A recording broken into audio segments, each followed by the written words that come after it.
กองประชุมสามัญประจำปีของคณะองค์การพุทธศาสนาสัมพันธ์ลาวแขวงบ่อแก้วพ.ศ. 2559ได้สำเร็จลงในวันที่29มีนาคมนี้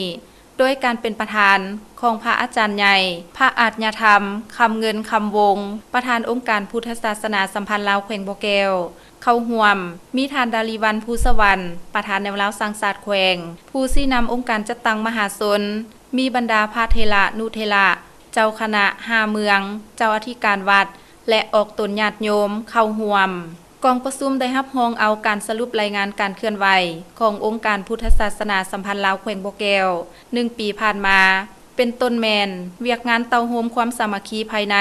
ของพระสงฆ์สามเณรเวียกงานการปรับปรุงการปกครองสงฆ์การเคลื่อนไหวของกรรมาธิการศึกษาสงฆ์เวียกงานห้องการองค์การพุทธศาสนาสัมพันธ์ลาวการพัวพันการต่างประเทศการปกปักรักษาวัตถุบูชาปูชนียสถานและการก่อสร้างปฏิสังขรณ์เวียกงานการจัดตั้งกองทุนปกปักรักษาเผยแผ่พระพุทธศาสนาเวียกงานสาธารณสุขและปกปักรักษาสิ่งแวดล้อมจุดอ่อนข้อคงค้างบางบทเรียนที่ถอดถอนได้และแผนการดำเนินงานในซุ้มปีต่อหน้า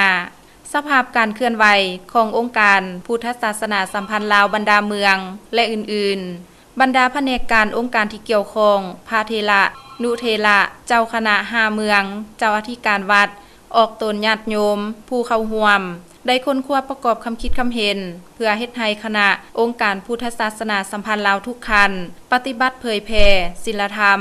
ปฏิบัติให้ถูกต้องกับนโยบายของพรรคระเบียบกฎหมายของรัฐพระอาจญธรรมคำเงินคำวง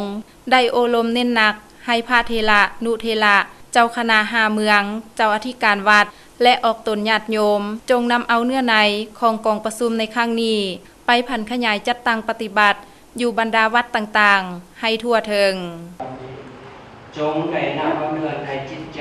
ของกองประชุมสามัญประจำปีในครั้งนี้ไปผันขยายให้แก่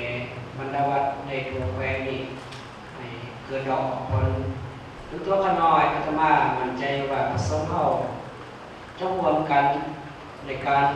ปกป้องของศาสนาทุกประเทศศาสตร์อันเป็นบ้านเกิดในบ้านเกิดของตนเองนี่